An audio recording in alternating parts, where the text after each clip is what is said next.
और अब आइए देखते हैं खबरों को विस्तार से।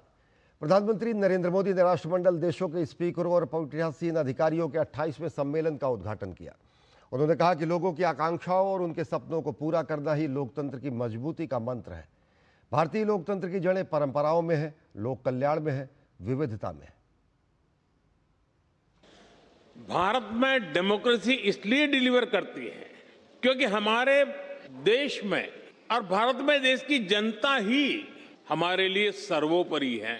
हमने उसकी एस्पिरेशंस को, जनता जनार्दन के सपनों को प्राथमिकता बनाया है। उसके रास्ते में कोई बाधा ना आए, इसके लिए प्रोसेस से लेकर टेक्नोलॉजी तक हर चीज को डेमोक्रेटाइज किया है।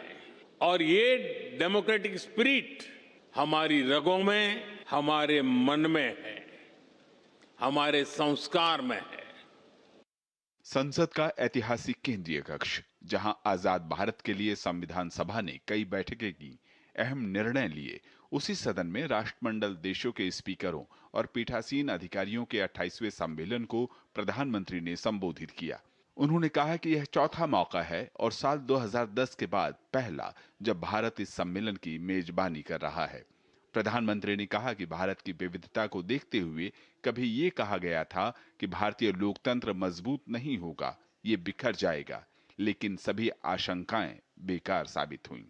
ये आशंका व्यक्त की गई थी कि इतनी डाइवर्सिटी में भारत में लोकतंत्र टिक नहीं पाएगा, लेकिन भारत ने इसी डाइवर्सिटी को डेमोक्रेसी की ताकत बना दिया। एक सबसे बड़ी आशंका ये भी थी कि अगर भारत में लोकतंत्र अगर जैसे तैसे टिक भी गया तो भारत किसी भी हालत में विकास नहीं कर पाएगा। लेकिन भारत ने साबित किया कि डेमोक्रेटिक इंस्टीट्यूशंस और डेमोक्रेटिक प्रोसेसेस डेमोक्रेसी के स्टेबिलिटी, स्पीड और स्केल तीनों देते हैं।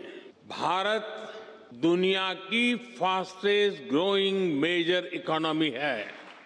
भारत की नीति सिटीजन फर्स्ट की है, इसलिए भारत डिलीवर कर पाया है और बीते वर्षों में 25 करोड़ लोग गरीबी से बाहर आए हैं। वहीं भारतीय लोकतांत्रिक प्रक्रियाएं सभ्यता की शुरुआत से ही मौजूद हैं, वेदों में जिक्र है, इसलिए भारत को लोकतंत्र की जननी कहा गया है।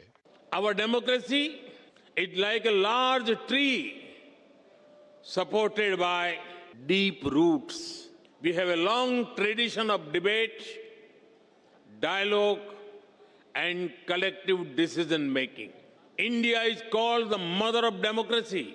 Our sacred texts, the Vedas, are over 5,000 years old. They refer to assemblies where people met to discuss issues. Decisions were taken after discussion and agreement. We are the land of Bhagavan Buddha. There is a 10th century inscription from the Indian state of Tamil Nadu.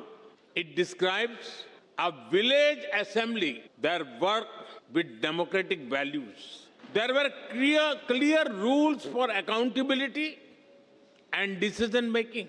Our democratic values have been tested by time, supported by diversity, and strengthened generation after generation.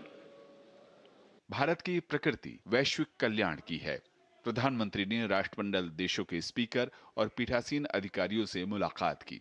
उन्होंने भरोसा दिलाया कि जब भी मौका मिला है, भारत वैश्विक मंचों पर ग्लोबल साउथ देशों की मजबूत आवाज बना है और पर्यावरण, आपदा प्रबंधन जैसी वैश्विक चुनौतियों के सामने एक जिम्मेदार देश बनकर उभरा है।